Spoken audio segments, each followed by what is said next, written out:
नमस्कार दोस्तों, आप सभी का हमारे YouTube चैनल पर स्वागत है। हम RBSC कक्षा 12वीं के इतिहास को पढ़ रहे थे, जिस बुक का नाम है भारत का इतिहास। और आज हम पढ़ेंगे इस बुक के अध्याय 5 का पाठ 22।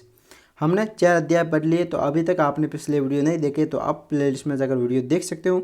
आप कक्षा 12वीं के इतिहास के साथ साथ ज्योग्राफी और पॉलिटिकल के वीडियो भी देख सकते हो। ये जो 5वां अध्याय है, इसका नाम है उपनिवेशवादी आक्रमण। अध्याय 10 नंबर का है। और अगर आप इसकी PDF नोट पाना चाहते हो तो आप हमारे टेलीग्राम चैनल को ज्वाइन कीजिए, जिसकी लिंक आपको डिस्क्रिप्शन में दे रखी है। अगर किसी कारणवश लिंक काम नहीं करे तो आप हमारे YouTube चैनल का नाम सर्च करके भी हमारे टेलीग्राम चैनल को ज्वाइन कर सकते हो। आज हम पढ़ेंगे 1857 की क्रांति के धार्मिक कारण। पिछले वीडियो में हमने 1857 की क्रांति के राजनीतिक कारण पढ़े, सामाजिक कारण पढ़े और आर्थिक कारण पढ़े। आज हम पढ़ेंगे धार्मिक कारण। तो चलिए शुरू करते हैं। हिंदू उत्तराधिकार नियमानुसार कोई भी मतांतर करने पर पैतृक संपत्ति से वंचित हो जाता था, लेकिन अंग्रेजों द्वारा पैतृक संपत्ति संबंधी कानून बनाया गया, जिसमें अब ईसाई बनने पर यह पैतृक संपत्ति के अधिकार से वंचित नहीं होता था। इस तरह हिंदू धर्म को छोड़कर ईसाई बनने वालों को अंग्रेजों ने प्रोत्साहित किया। पहले क्या होता था, अगर कोई अपना धर्म परिवर्तन करता है तो वह अपने जो पैतृक संपत्ति है उस पर अधिकार नहीं पा सकेगा। पहले ये कानून था, लेकिन अंग्रेज़ों ने फिर इस कानून में परिवर्तन किया। उन्होंने कहा कि अगर कोई धर्म चेंज करता है, ईसाई बनता है, तो उसे जो अपने पैतृक संपत्ति है उसको पाने का अधिकार रहेगा। तो इस प्रकार से उन्होंने ऐसा नियम बनाया कि अगर कोई ईसाई बने तो उनको प्रोत्साहन मिले, क्योंकि तो अब लोग ईसाई ज़्यादा बन सकते हैं, क्योंकि उसको कोई किसी भी प्रकार की हानि नहीं होगी, उसे उसकी पैतृक संपत्ति भी मिल जाएगी। तो इस प्रकार उन्होंने नियम बनाकर ईसाइयों को प्रोत्साहन किया।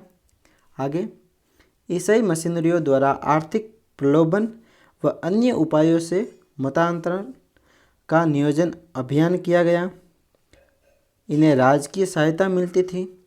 जो व्यक्ति ईसाई मत को स्वीकार कर लेता था उसे अनेक सुविधाओं के साथ राजकीय सेवा का अवसर मिलता था। तो अब ईसाइयों और हिंदू मुसलमान को अलग और ईसाइयों में अलग अलग भेदभाव होने लगा। ईसाइयों को ज़्यादा से ज़्यादा राजकीय सुविधाएं मिलती थी। उन्हें पढ़ने के लिए अलग से विद्यालय मिलता था, जहाँ उनको ईसाइयों की शिक्षा दी जाती थी। जो व्यक्ति ईसाई धर्म स्वीकार करता था उनको अनेक से अनेक सुविधाएं मिलती थी, सरकारी नौकरी मिलती थी। तो इस प्रकार उन्होंने एक पूरा जो शेड्यूल बना लिया कि किस प्रकार से ईसाइयों को बनाया जाए, धर्म परिवर्तन करके ईसाइयों को बनाया जाए। तो ये जो सुविधाएं थी, इस सुविधाओं से मुसलमान और हिंदुओं को लगने लगा कि उनका धर्म अब खतरे में है। आगे है, ईसाई पादरियों को 1813 के अधिनियम द्वारा भारत में महजबी प्रचार की स्वीकृति मिल गई। महजबी प्रचार मतलब धर्म का प्रचार करना, तो इसकी स्वीकृति मिल गई 1813 के अधिनियम द्वारा। इन्होंने मत प्रचार के उद्देश्य से न केवल विद्यालयों की स्थापना की, वरन सेना में भी नियुक्ति होने लगी। उन्होंने अपने धर्म के प्रचार के लिए सेना में नियुक्तियां करवाई, विद्यालय भी खोले जहाँ पर उन्होंने अपने धर्म ईसाई धर्म का प्रचार किया, और छावनियों में ईसाई साहित्य का वितरण किया। उन्होंने ईसाई जो साहित्य थी, ईसाइयों की जो पुस्तक थी वो भी बांटी, ताकि लोग ईसाइयों की पुस्तक को पढ़े और ईसाई धर्म के प्रति अगर उनके मन में रुचि जागे तो ईसाई धर्म अपना ले सकते हैं। भारत में मंदिरों और मस्जिदों की संपत्ति अब तक कर मुक्त रही थी, लेकिन इन पर भी अंग्रेजों द्वारा कर लगाया गया। पहले क्या होता था कि मंदिर और मस्जिद, हिंदुओं के लिए मंदिर है और मुसलमानों के लिए मस्जिद, तो इनकी जो संपत्ति होती थी, अगर मंदिर में कुछ भी पैसा वगैरह मंदिर की संपत्ति है या मस्जिद की संपत्ति है, तो उस पर किसी भी प्रकार का कर नहीं लगता था, लेकिन अंग्रेजों ने कर लगाया। कंपनी के निदेशक मंडल के प्रधान मैंगलीज ने हाउस ऑफ कॉमन्स में वक्तव्य दिया, गॉड ने हिंदुस्तान के विशाल साम्राज्य को इंग्लैंड को इसलिए सौंपा है ताकि ईसाई धर्म का झंडा हिंदुस्तान के एक कोने से दूसरे कोने तक सफलतापूर्वक लहराता रहे। ऐसी घटनाओं से भारतीयों में यह शंका व्याप्त हो गई कि अंग्रेज उनके धर्म और संस्कृति को नष्ट करने पर तुले हुए हैं। तो ये वाक्य था मैंगली का, ठीक है। उसने हाउस ऑफ कॉमन्स में ये अपना वाक्य दिया कि सब कुछ अंग्रेजों का ही है। आगे है 1857 की क्रांति के सैनिक कारण।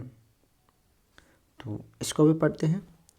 1857 की क्रांति से पूर्व भी भारतीय सैनिकों ने अंग्रेजों के विरुद्ध विद्रोह या बगावत की थी। बंगाल में 1764 में, सिपाही विद्रोह 1806 में, बेंगलुरु में 1824 में, बैरकपुर में सैनिकों द्वारा समुद्री मार्ग से बर्मा जाने से इनकार, 1844 में बिना अतिरिक्त भत्ते के सिंध जाने से इनकार कर दिया, 1849 में 22वें एनआई, 1850 में 66वीं एनआई और 1852 में 38वीं एनआई ने विद्रोह कर दिया था। जो 1857 का विद्रोह हुआ ये काफ़ी बड़े रूप में हुआ था, लेकिन इससे पहले भी ऐसा नहीं कि विद्रोह नहीं हुआ, इससे पहले भी कई विद्रोह हुए थे जिन पर अंग्रेज़ों द्वारा जल्दी से जल्दी काबू पा लिया गया था। आगे अब अफगान युद्ध 1839 में अंग्रेज़ों को पराजय का सामना करना पड़ा और पंजाब के संघर्ष में उन्हें बहुत क्षति हुई। सेना में अंग्रेज़ों की तुलना में भारतीय सैनिकों की संख्या लगातार बढ़ती जा रही थी। 1856 में भारतीय सेना में 2,33,000 भारतीय सैनिक और 45,322 यूरोपीय सैनिक थे। अब सैनिक कारण ये था कि वह ज़्यादा से ज़्यादा भारतीयों को लड़ा रहे थे, भारतीयों के खिलाफ या कहीं भी भारतीयों को लड़ा रहे थे, सैनिक में भर्ती कर रहे थे, ताकि उनका उद्देश्य ये था कि ज़्यादा से ज़्यादा उनका भारतीयों को मारना या भारतीयों पर विजय प्राप्त करना ही था। तो वो अपने अंग्रेज सैनिक तो कम रखते थे क्योंकि कम खतरा हो, कम सैनिक मरे, उनको हानि कम पहुँचे, लेकिन वो भारतीय सैनिकों से ज़्यादा काम करवाते थे, दूर दूर लड़ने भेजते थे। तो ये भी एक प्रकार से सैनिक कारण था। क्रीमिया युद्ध में अंग्रेज़ों की पराजय ने भारतीयों में उनके अजय होने का भ्रम तोड़ दिया। अवध का अंग्रेजी साम्राज्य में विलय ने बंगाल की सेना में तीव्र आक्रोश व असंतोष उत्पन्न किया, क्योंकि बंगाल की सेना में अवध के सैनिकों की संख्या अधिक थी। वेतन भत्ते, पद व पदोन्नति के संबंध में भारतीय सैनिकों के साथ भेदभाव कर उनकी उपेक्षा की जाती थी। देख लीजिए किस प्रकार से भारतीय सैनिकों के साथ भेदभाव किया जाता था। उनको वेतन नहीं मिलता था, बराबर भत्ते नहीं मिलते थे, अगर कोई पद मिलता था तो प्रमोशन, पदोन्नति नहीं होती थी, उनके साथ उनकी उपेक्षा, इंसल्ट वगैरह की जाती थी।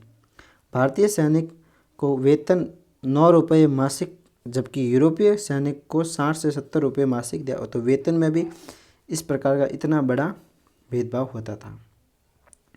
1856 में लॉर्ड कैनिंग ने सामान्य सेना भर्ती अधिनियम पास कर दिया, जिससे अब भारतीय सैनिकों को भारत के बाहर समुद्र पार भी सरकार आवश्यकता अनुसार जहाँ सेना भेजे उन्हें वहाँ जाना पड़ेगा। इस प्रकार 1854 में डाकघर अधिनियम के द्वारा सैनिकों को मिल रही निःशुल्क डाक सुविधा को समाप्त कर दिया। इन सब बातों से सैनिकों में अंग्रेज़ों के विरुद्ध विद्रोह की भावना आ चुकी थी। उसे केवल एक चिनगारी की जरूरत थी और वह चिनगारी चर्बी लगे हुए कारतूस ने प्रदान की। तो अब है तात्कालिक कारण। ये बहुत से एग्जामों में पूछा जाता है तात्कालिक कारण। 1856 में भारत सरकार ने पुरानी बंदूक ब्राउन बेस, इस बंदूक का नाम भी आप याद रखना, ठीक है। सवाल आ सकता है कि किस बंदूक के स्थान पर किस बंदूक को लाया गया। तो पहले ब्राउन बेस थी, तो उसके स्थान पर नई एनफील्ड राइफल जो अधिक अच्छी थी, तो एनफील्ड राइफल को लाया गया। पहले ब्राउन बेस थी, उसके स्थान पर प्रयोग करने का निश्चय किया।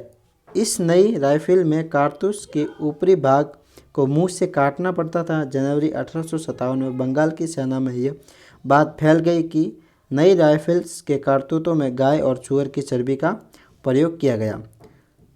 तो इससे क्या हुआ, गाय हिंदुओं के लिए पवित्र थी और मुसलमानों के लिए सूअर निषिद्ध था।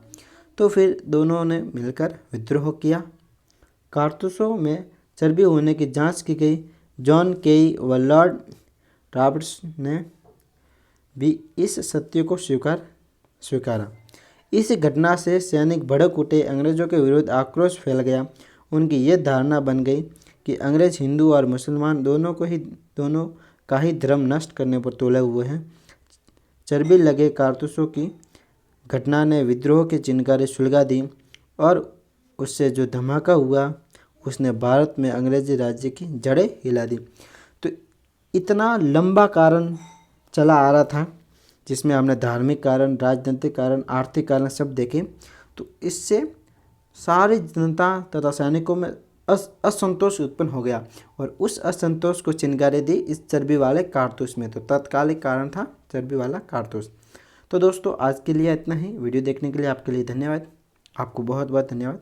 अगर आपको वीडियो पसंद आया है, आपके लिए उपयोगी है, आपने कुछ सीखा है, तो इस वीडियो को लाइक कीजिए। आपके मन में कोई डाउट है, सवाल है तो हमें कमेंट करके बताइए। ज़्यादा से ज़्यादा वीडियो को शेयर कीजिए और अभी तक चैनल को सब्सक्राइब नहीं किया तो चैनल को सब्सक्राइब कर बेल आइकन जरूर दबाएं। ठीक है दोस्तों, थैंक यू। आगे मिलते हैं नए वीडियो में।